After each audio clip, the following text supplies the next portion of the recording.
Hi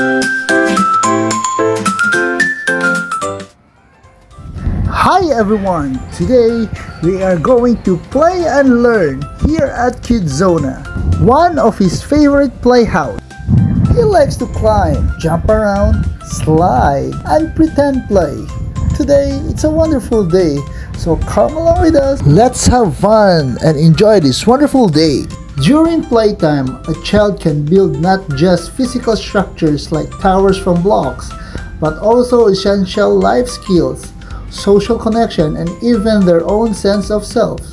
Playtime is a critical period for development, fostering creativity, problem solving, and emotional understanding. Ang aking anak maaaring masyadong abala sa kasiyahan upang mapansin ang lahat ng pag-aaral na nangyayari. May 7 magkakaibang halimbawa ng mga kasanayan sa buhay na tinataguyod ng paglalaro. Una, mga kasanayan sa paglugtas ng problema kapag ang mga bata ay binibigyan ng pagkakataon na madali at may kumpiyansa na tuklasin ang iba't ibang mga resulta at mga alternatibong proseso sa loob ng kanilang oras ng paglalaro. Nagsisilbi itong paunlarin ang kanilang kakayanan, gumamit ng mga kasanayan sa paglugtas ng problema sa isang malikhaing paraan.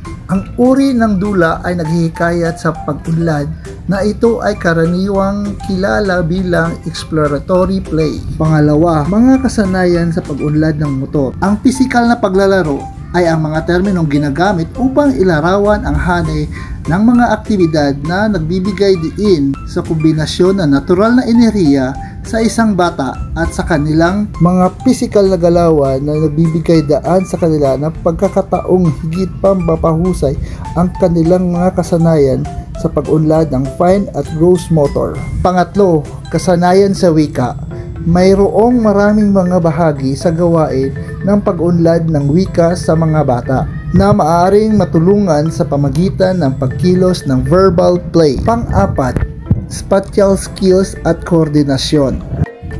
Magtatayo tayo ng isang tore mula sa karton na kahon o magkukonekta ng isang strip ng mga magnet upang makagawa ng isang makapangyarihang kota na nakapalibot ng isang laruang kastilyo.